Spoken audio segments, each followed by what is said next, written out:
ایک شخص جس نے کچھ لوگوں سے کچھ قرض لیا، وقتی حالات کی وجہ سے قرض ادا نہ کر سکا، قرض نہ دے سکا۔ جب قرض نہیں دیا، قرض داروں نے قاضی اسلام کی بارگاہ میں شکایت کر دی۔ قاضی اسلام کی بارگاہ میں کہا فلاں شخص پر ہمارے پیسے ہیں، وہ ہمارا قرض نہیں دیتا۔ قاضی اسلام نے اس شخص کو بلایا اور بلا کر کے کہا کیا ان لوگوں کا تجھ پر قرض ہے؟ کہا ہاں یہ ٹھیک کہتے ہیں، ان کا مجھ پر قرض ہے۔ کہا پھر ادا کیوں نہیں کرتا ہے، کیوں نہیں دیتا ہے؟ کہا میرے پاس اتنی گنجائش نہیں کہ میں ان کا قرض دے سکوں، قرض نہیں دے سکتا ہوں۔ قاضی اسلام نے کہا بہانہ نہیں چلے گا، کوئی بہانہ بنانے کی کوشش کرو نہیں چلے گا، تم کو 3 دن کی مہلت دی جاتی ہے، 3 دن میں قرض ادا کر دو، اور اگر 3 دن میں قرض ادا نہیں کیا تو پھر تمہیں جیل میں ڈال دیا جائے گا، قید کر دیا جائے گا۔ قاضی نے فیصلہ سنا دیا۔ اب جب انسان پر پریشانی ہوتی ہے، غم آتا ہے، چہرہ اتر جاتا ہے۔ قاضی اسلام نے فیصلہ سنا دیا 3 دن میں قرض ادا کرنا ہے۔ چہرے کا رنگ بدل گیا، چہرے پر اداسی چھا گئی۔ آ رہے تھے، راستے میں ایک بزرگ سے ملاقات ہوئی۔ بزرگ نے کہا کیا ہوا، معاملہ کیا ہے، چہرے کی رنگت کیوں بدل گئی، چہرہ تمہارا مایوس کیوں ہے؟ کہا کچھ لوگوں سے قرض لیا تھا، لوگوں نے قاضی اسلام کی بارگاہ میں شکایت کر دی کہ قرض ادا کرے، اور میں قرض ادا نہیں کر سکتا ہوں۔ قاضی اسلام نے فیصلہ سنا دیا کہ 3 دن میں تمہیں قرض ادا کرنا ہے، اور 3 دن کے اندر اگر تم نے قرض ادا نہیں کیا تو تمہیں قید کر دیا جائے گا، جیل میں ڈال دیا جائے گا۔ تو بزرگ نے کہا اب سوائے ایک در کے کوئی دوسرا در تیرے لیے نہیں ہے، ایک در ایسا ہے کہ وہاں سے تو خالی نہیں لوٹے گا۔ کہا کیا کہنا چاہتے ہو؟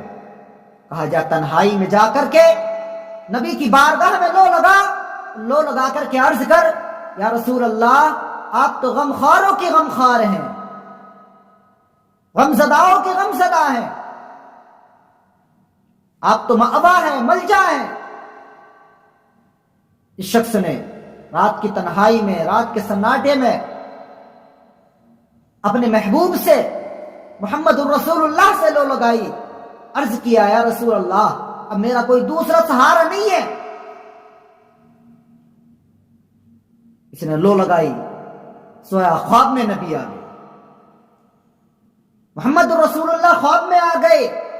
نبی خواب میں آئے، نبی نے فرمایا جاؤ بادشاہ کا فلاں وزیر، اس کے پاس چلے جاؤ، وہ تمہیں جو کچھ حاجت ہے وہ تمہیں عطا کر دے گا، دے دے گا۔ کہا یا رسول اللہ یہ بات تو ٹھیک ہے، لیکن میں اس سے جا کر کہوں گا کیا؟ نبی نے فرمایا جا کر کہہ دینا محمد الرسول اللہ نے بھیجا ہے۔ وہ کہنے لگا کہ دلیل کیا ہے؟ تو کیا دلیل پیش کروں گا، کیا بتاؤں گا؟ تو نبی نے بتایا ایک راز کی بات ہے جو اس نے اپنی بیوی سے بھی نہیں بتائی ہے، اور وہ راز کی بات یہ ہے کہ وہ روزانہ مجھ پر 1000 مرتبہ درود و سلام بھیجتا ہے۔ اس سے جا کر کے کہہ دینا کہ کل رات غفلت کی وجہ سے اس نے مجھ پر درود و سلام نہیں بھیجا ہے۔ یہ شخص صبح کو وزیر کی بارگاہ میں پہنچا، جا کر کے کہا مجھے کچھ حاجت ہے، کچھ لوگوں کا قرض ہے، قرض ادا کرنا ہے، آپ میری حمایت فرمائیں، آپ مجھے کچھ عطا کر دیں۔ کہا کس نے بھیجا ہے؟ کہا محمد الرسول اللہ نے بھیجا ہے، اور آپ نے غفلت کی وجہ سے جو نبی پر تم 1000 مرتبہ درود و سلام بھیجتے تھے، آج تم نے درود و سلام نہیں بھیجا ہے۔ کرسی سے کھڑا ہو گیا، کہا آپ تو بڑے معزز مکرم ہیں کہ مزدہ لے کر کے آؤ کہ نبی میرے درود و سلام کو سنا کرتے ہیں۔ کہا میرے خزانے کھلے ہوئے ہیں، جتنا چاہو لے جاؤ۔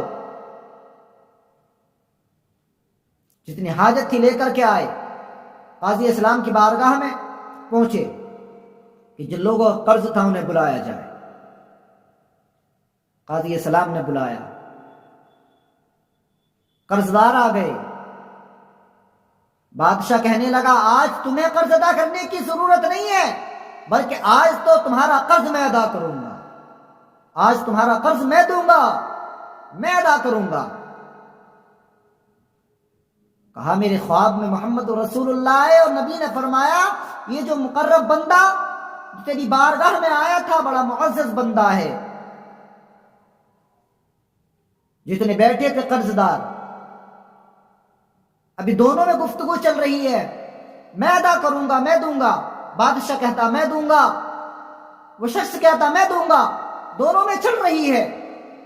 ادھر سے سارے قرض دار کہنے لگے نہ آپ ادا کریں نہ آپ دیں، بلکہ جس کا یہ مقام نبی